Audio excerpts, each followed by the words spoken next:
Oi, gente! Hoje vamos finalizar nossas aulas sobre eletroquímica. E nessa aula vamos falar sobre a eletrólise em presença de água, que é a eletrólise aquosa.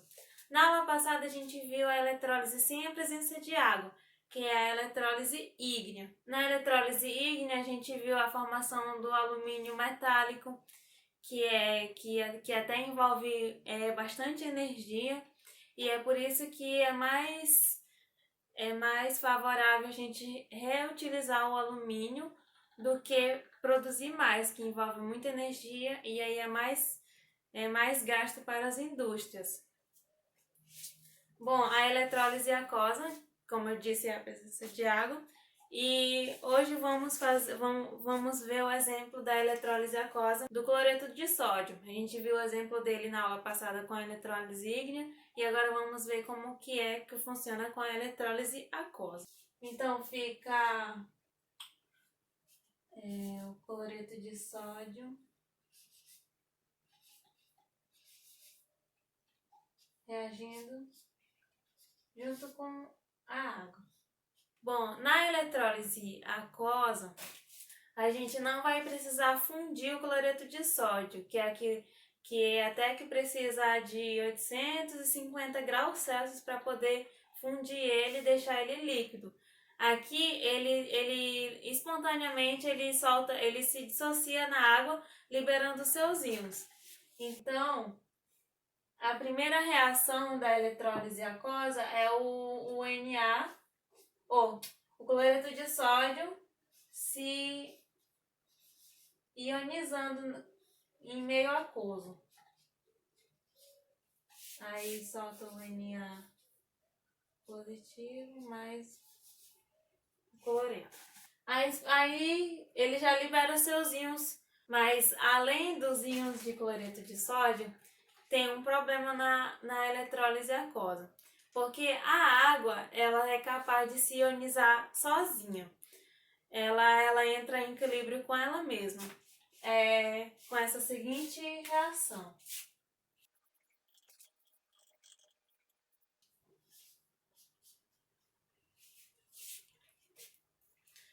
Ela se ioniza sozinha, formando os íons,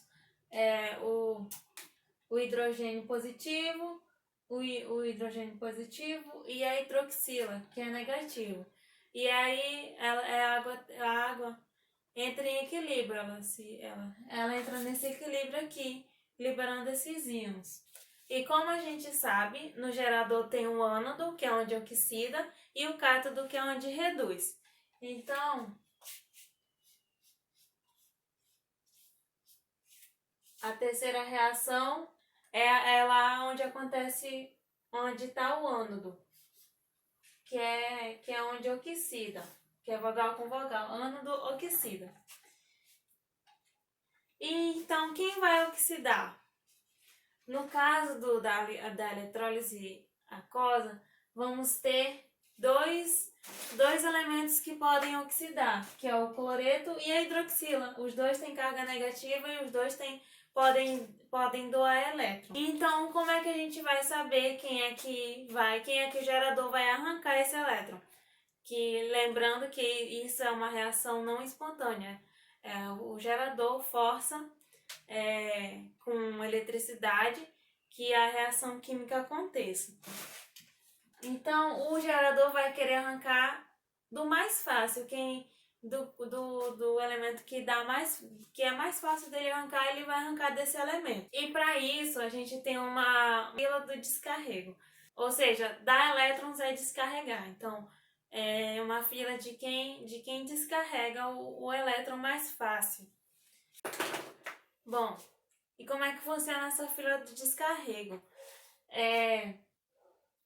O fluoreto, se a gente pegar o fluoreto, ou então ânions que tem o oxigênio, os ânions oxigenados, por exemplo, o sulfato, o carbonato ou o fosfato, por exemplo, eles são muito difíceis de arrancar o elétron deles, são difíceis. Se for algum deles, o gerador vai preferir a hidroxila, que é mais fácil que eles aqui. Eles são os mais difíceis de arrancar o elétron.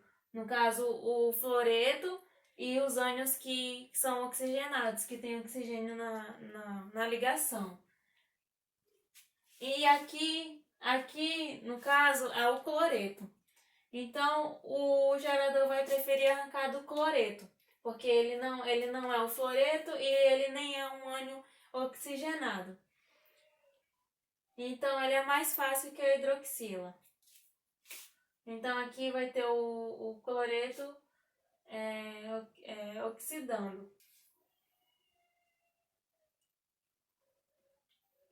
Só que, lembra na aula passada que eu falei que alguns átomos, eles sempre que vão tirar ou colocar elétrons nele, eles formam ligações duplas. Ou eles formam ligações com outro átomo, eles não ficam sozinhos. Por exemplo, na eletrólise ígnea do NaCl, do cloreto de sódio que eu fiz na aula passada, formou o gás cloro. Então aqui eu vou precisar de 2 cloros para oxidar. Então, liberando 2 elétrons, formando... Errei.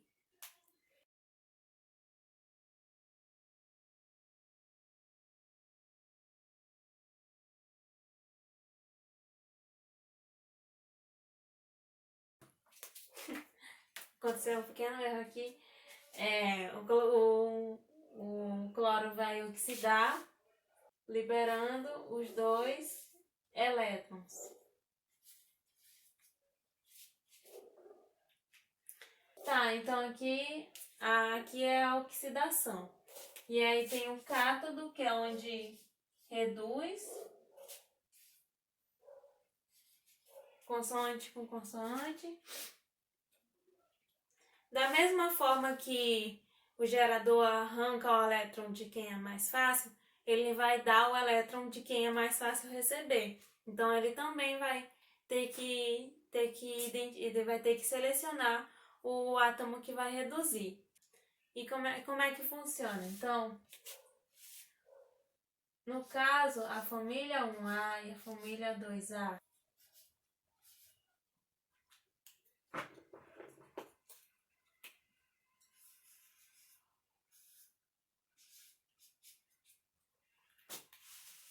No caso, a família 1A e a família 2A e o alumínio, eles não gostam de receber elétrons. Se der para eles soltam rapidinho. E então, se for algum deles, o gerador vai preferir dar. Ele vai preferir dar pro cátion do hidrogênio. Então, para quem que o gerador vai dar os elétrons? Pro sódio ou pro cátion do hidrogênio? O sódio é da família 1A, então é difícil ele receber esse elétron, porque ele vai querer soltar rapidinho. Então, no caso, quem vai reduzir vai ser o hidrogênio, o cátion do hidrogênio, no lugar do sódio. Então vai ficar... Como aqui o cloro está oxidando 2 elétrons, então vai ser 2 hidrogênio recebendo esses 2 elétrons, formando o gás hidrogênio. Bom, então aqui tem as etapas da eletrólise aquosa. Primeiro é o cloreto de sódio se ionizando na água, a própria água se ionizando sozinha, entrando em equilíbrio. No ânodo, o cloro indo no ânodo oxidar e o hidrogênio, o cátion do hidrogênio, indo no cátodo reduzir. Então, vamos achar a equação global dessas reações, a reação global dessas semi-reações.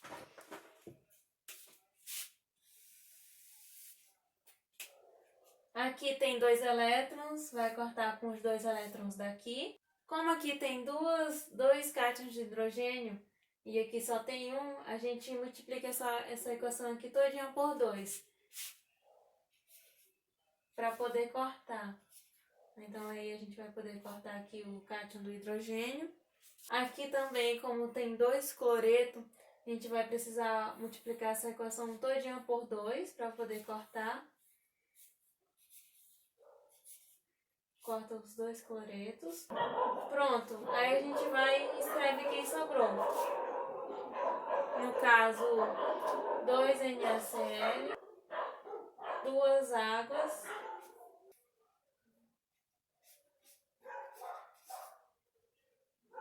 aqui, não tem mais nada, formando 2 cátions de sódio, mais 2 hidroxila, mais...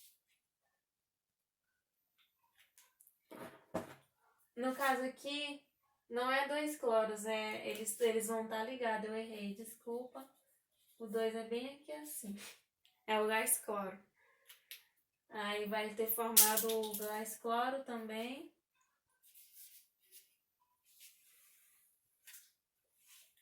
E aqui a mesma coisa, eu errei. Não é 2 hidrogênio, é os 2 hidrogênios ligados, formando o gás hidrogênio. E aqui também tem o gás hidrogênio. Olha o tamanho da reação, né?